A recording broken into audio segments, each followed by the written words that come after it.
اللہ کی طرف سے جو مطالبہ ہے اپنے بندوں سے وہ اس کی اطاعت کا مطالبہ ہے کہ اللہ کی اطاعت کرو، اطیعوا اللہ واطیعوا الرسول واولی الامر منکم، کہ اطاعت کرو اللہ کی، اطاعت کرو اس کے رسول کی، اطاعت کرو اپنے ذمہ داروں کی۔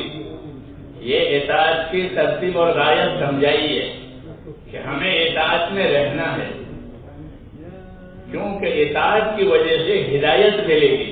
جو جتنی اطاعت کرے گا اتنے وہ ہدایت پائے گا۔ وَإِن تُطِيعُوهُ تَهْتَدُوا، کہ اگر اطاعت کرو گے تو ہدایت پر رہو گے، صحیح رخ پر رہو گے۔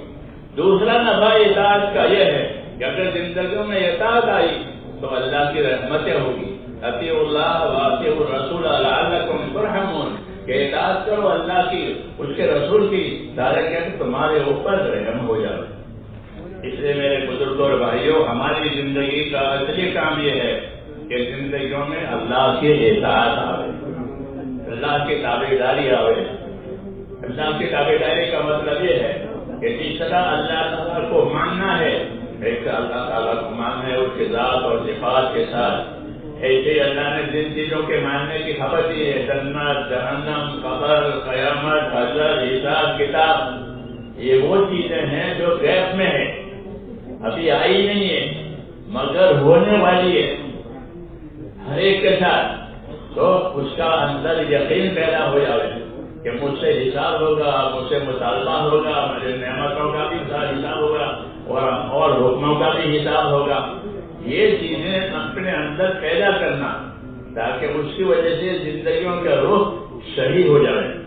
اللہ تعالیٰ نے ہماری زندگیوں کا رخ جو فرمایا ہے وہ آخرت بنانے کی طرف فرمایا ہے کہ تمہاری زندگیوں کا رخ جو ہے وہ آخرت بنانے کے لیے ہے، تم کو آخرت بنانے کے لیے پیدا کیا ہے۔ ان الدنیا خلقت لکم وانکم خلقتم للآخرہ، ہم نے دنیا کو تو تمہارے لیے پیدا کیا ہے، ساری نعمتیں تمہارے لیے پیدا کی ہے، لیکن تم کو آخرت کے لیے پیدا کیا۔ جو دین کا مزاج ہے کہ دین اور دینداری کیا چیز ہے کہ دین اور دینداری اصل اللہ اور رسول کے اطاعت کا نام ہے۔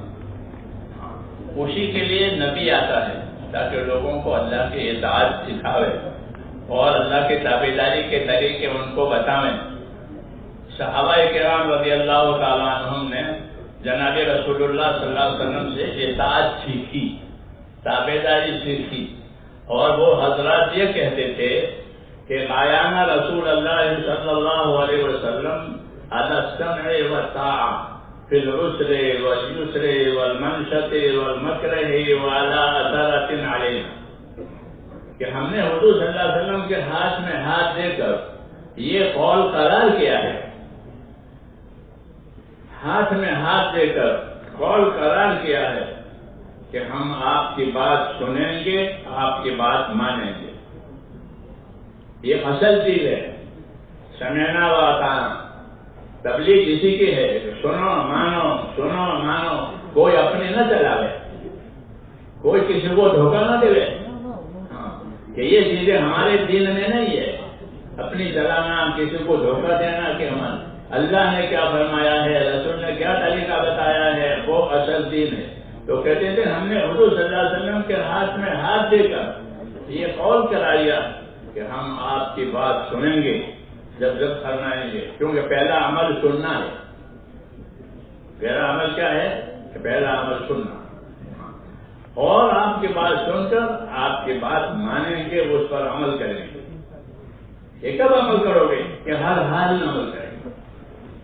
اطاعت اس کو کہ ہر حال میں سنا، جو وہ کہتے ہیں ہم آپ کی اطاعت کریں گے، ہمارا جی چاہے گا تو، جی نہیں چاہے گا تو۔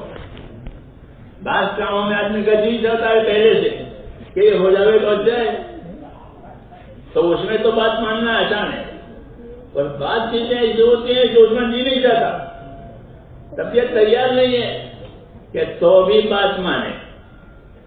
اس کو منشت اور مکرہ کہتے ہیں کہ جی تیار ہے ماننے کے لیے اور بات بھی وہی آئی تو ماننا آسان ہو گیا، اور جی ماننے کے لیے تیار نہیں ہے، بوجھ پڑ رہا ہے، بھاری ہو رہا ہے کہ تو بھی بات مانیں گے۔ منشت اور مکر، جی چاہ رہا ہے اور جی نہیں چاہ رہا ہے کہ ہر حال میں بات مانے گا. پھر عسرے والیسرے، اللہ مالدار حیثیت والا بناوے تو بھی بات مان کر کے چلیں گے، اور اللہ نے مالدار حیثیت والا نہیں بنایا تو بھی بات مان کر چلیں گے. پھر عسرے والیسرے والمنشط والمکر، اور پانچویں بات وَعَلَىٰ أَثَرَةٍ عَلَيْنَا، یہ مشکل ہے. وَعَلَىٰ أَثَرَةٍ عَلَيْنَا، کہ کوئی ہم کو پوچھے تو، کوئی ہم کو نہ پوچھے تو ہم تو بات مانیں گے، ہم تو کام کریں گے. ہم کو نہیں پوچھا، نہیں پوچھا، پوچھا کہ ہم پوچھنے نہ پوچھنے کا انتظار نہیں کریں گے، بلکہ جو ذمہ داری آئے گی، جو کام ذمہ آئے گا وہ ہم اس کو پورا کریں گے. وَلَا أَثَرَةٍ عَلَيْنَا، اور اس صورت میں بھی ہم بات مانیں گے کہ ہم کو وہ کام نہیں دیا، دوسرے کو وہ کام دیا، ہم کو نہیں پوچھا، اس کو پوچھ کے کام دیا، کہ یہ بات پیدا ہو جاوے تو بھی بات مانیں گے. یہ اطاعت کی ساری تفصیل ہے کہ اطاعت کرو گے کس طرح کئی طرح. یہی ہے کہ زندگیوں میں ہماری اطاعت آ جائے، ہم بات ماننے والے بنیں. سمجھنا اور بات ماننا، یہ دونوں باتیں ہماری زندگیوں میں آئے. اپنے کام کو سمجھیں اچھی طرح سے، اپنے تقاضوں کو سمجھیں اچھی طرح سے، تو کام کو تقاضوں کو اچھی طرح سمجھنا اور سمجھ کر کے پھر اس کو پورا کرنا، اس کو اطاعت کہتے ہیں. کہ اطاعت یہ ہدایت کا ذریعہ ہے، ہدایت کا دروازہ ہے. جب اطاعت ہوگی تو اللہ کی طرف سے ہدایت ہوگی دلوں کو، اور دلوں کو رہبری ہوگی اللہ کی طرف چلنے چلانے کی. اس لیے اسلام میں سب سے زیادہ ضروری جو ہے وہ اطاعت ہے. ہم اپنا مزاج اطاعت والا بنائیں، چاہے وہ ہماری مرضی کے مطابق ہو، ہماری مرضی کے مطابق نہ ہو، لیکن ایک چیز طے ہوئی ہے مشورے میں، ایک چیز کا فیصلہ ہوا ہے تو ہم اس کو مان لیں. تو اس سے کیا ہوگا کہ آگے کے لیے رہبری ہوگی، دلوں کو ہدایت ملے گی. یہ وعدہ ہے اللہ تعالیٰ کا کہ وَإِن تُطِيعُوهُ تَهْتَدُوا، کہ اگر اپنے نبی کی اطاعت پر رہو گے تو اپنے نبی کی راہ پاؤ گے. اور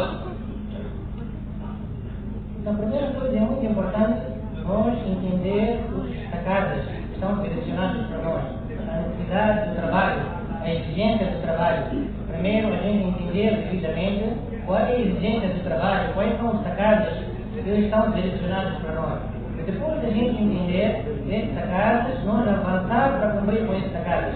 Então, nós avançar com obediência.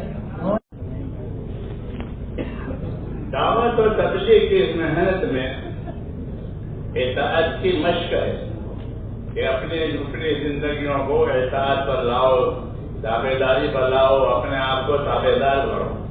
جتنی تابع داری ہوگی اتنی قیمت ہوگی. جہاں تابع داری نہیں ہوتی وہاں کوئی قیمت نہیں ہوتی. آپ دیکھو جنگل میں، سڑکوں میں بہت سے جانور رہتے ہیں، بندر ہیں، کتے ہیں، ان کی کوئی قیمت نہیں. مر گیا زندہ رہا. کیوں؟ کہ وہ کسی کے تابع نہیں ہے، وہ آزاد ہے، تو اس کی کوئی قیمت نہیں ہے. اللہ کا یہی معاملہ ہے کہ جو بندے اللہ کے اطاعت میں نہیں ہے، اللہ کے نام ان کی کوئی قیمت نہیں. وہ کسی جھیل میں جا کر ہلاک ہو جاوے، اللہ کو ان کی کوئی پرواہ نہیں ہے. اسی لیے جانور، ویسے جانور کہ کہیں مر جاوے، گاڑی میں آ جاوے، کیوں؟ وہ کسی کے تابع نہیں ہے. ہاں، اس لیے میرے دوستو ہمارے دین میں ہمارا مزاج اطاعت والا بنے. جی چاہے تو، جی نہ چاہے تو، پسند آوے تو، نہ پسند آوے تو، لیکن بات مان کے بتا دو.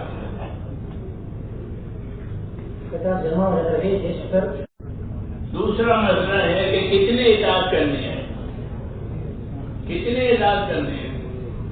4 مہینے گئے تو 4 مہینے اطاعت کی، بس چھٹی ہو گئی. 40 دن کے لیے گئے، 40 دن اطاعت کی، پھر چھٹی ہو گئی. ایسا مسئلہ ہے؟ ایسا مسئلہ نہیں ہے. پوچھو نبی سے، پوچھو کہ نبیوں نے اطاعت کی کتنی دعوت دی ہے؟ تو آپ حدیثوں پر اور دعاؤں پر نظر ڈالیں گے. مشکل یہ ہے کہ اب سیکھنا سکھانا ختم ہو رہا ہے، خالی سنانا ہے تبلیغ میں.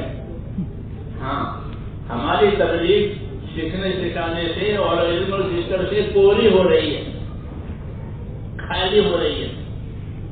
ہاں، یہ بڑے افسوس کی بات ہے کہ ہماری تبلیغ علم و ذکر سے جو تیسرا نمبر ہے اس سے خالی ہو رہی ہے.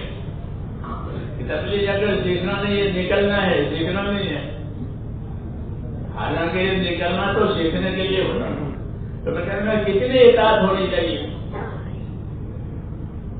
کتنی اطاعت ہونی چاہیے. 4 مہینے زندگی بھر کہ نہیں کہ نبی سے پوچھو. تو نبی اپنی دعاؤں میں دعا مانگ رہے ہیں. وہ دعا بھی ہے اور ہمارے لیے تعلیم بھی ہے کہ یہ چیز مانگو، یہ چیز تمہارے اندر ہونی چاہیے. اس لیے وہ دعا کے راستے سے یہ تعلیم دی. کبھی دعوت کے راستے سے تعلیم دیتے ہیں کہ یہ کرنا ہوگا، یہ کرنا ہوگا. کبھی دعا میں وہ چیز لاتے ہیں تاکہ لوگ سمجھیں کہ یہ چیز اللہ سے مانگنے کی بھی ہے اور اللہ سے کرنے کی بھی ہے. یہی مطلب ہے علم و ذکر کا. ہاں، آج علم و ذکر سے ہماری تبلیغ کوئی ہے.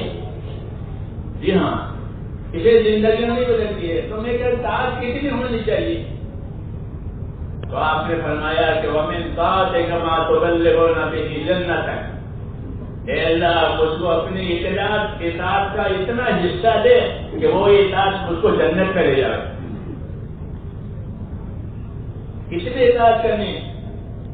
تو بتایا کہ مجھ کو وہ اطاعت کہاں لے جائے؟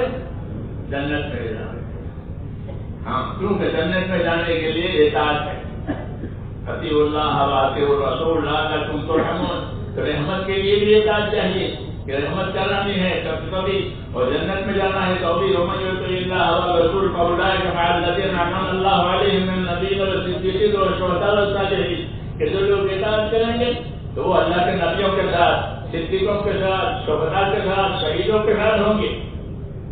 یہ اطاعت کی بات ہے. تو اس لیے کہ اطاعت حدیث کی دعا میں بتایا کہ اتنی اطاعت بنانی چاہیے کہ وہ اطاعت اس کو جنت میں لے جائے. اس لیے دعوت اور تبلیغ میں اپنا مزاج اطاعت والا بنانا ہے کہ ہمارا مزاج اطاعت والا بنے. جو حکم ہے وہ عمل ہے، اور جہاں حکم نہیں منع ہے تو وہاں رک جانا ہے. کہ حکم ہے پورا کرو، منع ہے رک جاؤ. اس کو وفاداری اور تابعداری کہتے ہیں کہ اللہ کے ساتھ وفاداری کرو، اللہ کے ساتھ تابعداری کرو. جی ہاں، یہ تقاضا ہے اللہ کی طرف سے کہ اللہ کے ساتھ وفاداری، اللہ کے ساتھ تابعداری. یہ اس دعوت کی خاص چیز ہے نبیوں کی دعوت میں کہ نبیوں کی محنت میں اپنے آپ کو تابعدار بنانا ہوتا ہے. جو ذمہ داری آئے گی اس کو پورا کریں گے، ادب سے پورا کریں گے، شوق سے پورا کریں گے. جو حکم آئے گا اس کو بجا رہیں گے. ادب کے ساتھ، عظمت کے ساتھ حکم کو بجا رہنا یہ اللہ کو پسند ہے. عبداللہ ابن مسعود رضی اللہ عنہ ایک مرتبہ مسجد میں داخل ہو رہے تھے دروازے سے، اور جناب رسول صلی اللہ علیہ وسلم ممبر پر بات کر رہے تھے.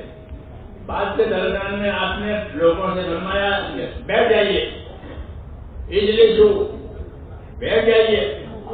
ابن مسعود نے دروازے پر سنا بیٹھ جائیے تو وہ دروازے پر ہی بیٹھ گئے. بیٹھ جائیے سننے کے بعد قدم آگے نہیں بڑھا. کہ تم کہ حکم یہاں پہنچ گیا بیٹھ جاؤ. وہ جگہ بیٹھنے کی نہیں تھی، دروازے داخل ہونے کی تھی، لیکن حکم آیا کہ اجلسوا، بیٹھ جاؤ. تو بیٹھ جائیے، بیٹھ گئے. حضور صلی اللہ علیہ وسلم نے دیکھا کہ میری بات سن کر کے بیٹھ گیا ہے تو بولا عبداللہ آ گیا. یہ اس کو اطاعت کہتے ہیں. اس سے آگے عبداللہ ابن رواحہ اپنے محلے میں تھے. ان کا محلہ مسجد نبوی سے قریب میں تھا. انہوں نے یہی بات سنی کہ یسوع بیٹھ جاؤ، تو وہ مولوی میں بیٹھ گئے. بنی غنم ان کے محلے کا نام تھا، بنو غنم. تو وہ بھیج گئے لوگوں محلے میں بیٹھ گئے. لوگوں نے حضور صلی اللہ علیہ وسلم کیا کہ عبداللہ بن رواحہ اپنے محلے میں رہے بنو غنم میں، اور آپ کا ارشاد بیٹھ جائیے سنے، تو وہیں بیٹھ گئے ہیں. حضور صلی اللہ علیہ وسلم نے ان کو دعا دی کہ اللہ تعالیٰ ان کے اندر اطاعت کا ذوق شوق اور پیدا کرے. اللہ ان کے اندر اطاعت کا ذوق شوق اور پیدا کرے کہ ان کو نبی کے عمل سے، نبی کے حکم سے محبت بھی ہے اور نبی کے حکم کی عظمت بھی ہے. دونوں باتیں ہیں، عظمت بھی ہے، محبت بھی ہے کہ نبی نے فرمایا بیٹھو تو محلے میں بیٹھ گئے. یہ مثالیں ہیں اطاعت کی. جی ہاں، ہم کو صحابہ کی حیات سے سبق لینا ہے. حضرت جی نے حیات صحابہ لکھی، بس انہوں نے لکھی اور ہم نے چھوڑی، یہ ہوا ہے. جی ہاں، انہوں نے لکھی ہے اور ہم نے چھوڑی ہے. جسے قرآن اللہ نے اتارا ہے، مسلمانوں نے چھوڑا ہے. یہ ہماری عادت ہے کہ خیر کے راستے کو چھوڑ دینا. تو دعوت ہوتی ہے خیر کی. جی ہاں، تو میں نے کہا کہ یہ چیزیں ہیں صحابہ کرام کی زندگی میں، اس لیے صحابہ کی زندگی پیش کی جاتی ہے. تو وہ عبداللہ بن رواحہ جو ہے وہ اپنے محلے میں بیٹھ گئے. تو حضور نے ان کو دعا دی کہ اللہ تعالیٰ ان کے اندر اطاعت کا اور شوق پیدا کرے. تو یہ باتیں میرے دوستوں اس لیے ہمارے سامنے ہونی ہے کہ اللہ کے راستے میں اور اللہ کے کام میں ہماری زندگی اطاعت پر آئے. جب اطاعت پر آئے تو جان اور مال کی قربانیاں اور جان اور مال کا لگانا آسان ہو جائے گا. کیوں کہ اللہ نے جو جان مال دی ہے وہ ہمارے پاس بطور امانت کے ہے اور بطور نعمت کے بھی ہے. دونوں ہیں کہ جان مال نعمت بھی ہے اور جان مال امانت بھی ہے. نعمت کے ہونے سے اس کو فائدہ اٹھانا ہے، امانت ہونے کی وجہ سے اس سے حق ادا کرنا ہے. دونوں سمجھ میں آ رہی گا کہ مال نعمت بھی ہے اور مال امانت بھی ہے. نعمت ہے کہ فائدہ اٹھاؤ، کھاؤ پیو، کھلاؤ پلاؤ، اپنی حاجتیں پوری کرو، راحتیں حاصل کرو. اور امانت ہے مال اسے حق ادا کرو. اس کو دین کہتے ہیں.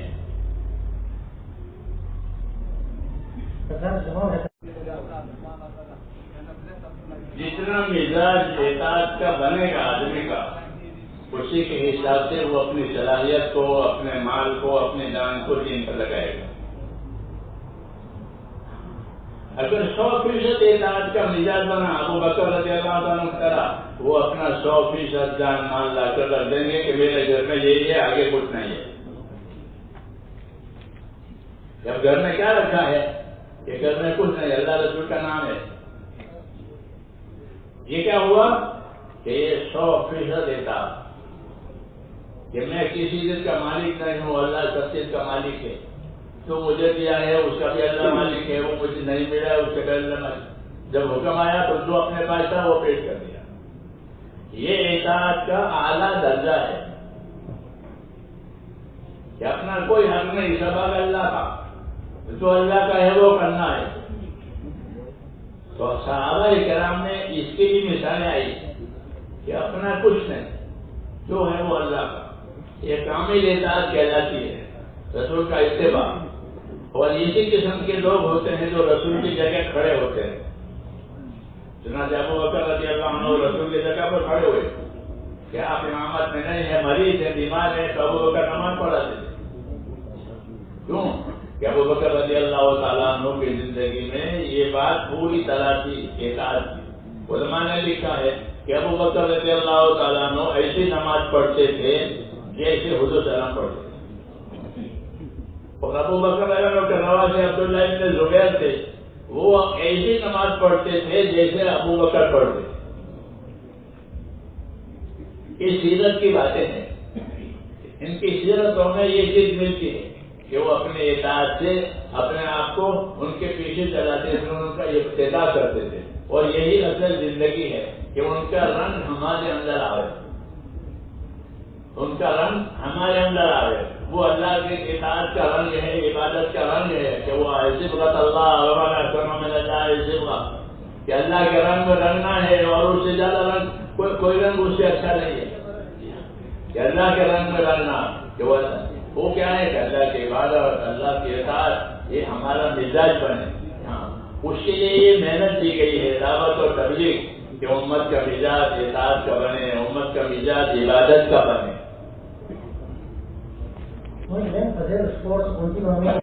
اطاعت یہ تو اس کام میں اصل ہے کہ دعوت اس وقت کامیاب ہوگی جب دعوت کرنے والوں میں اطاعت کا مزاج ہوگا، کہ جو بات ہوگی ہم اس پر چلیں گے، جو بات منع کی جائے گی نہیں کریں گے، جتنا کہیں گے اتنا کریں گے، جب کہیں گے تب کریں گے۔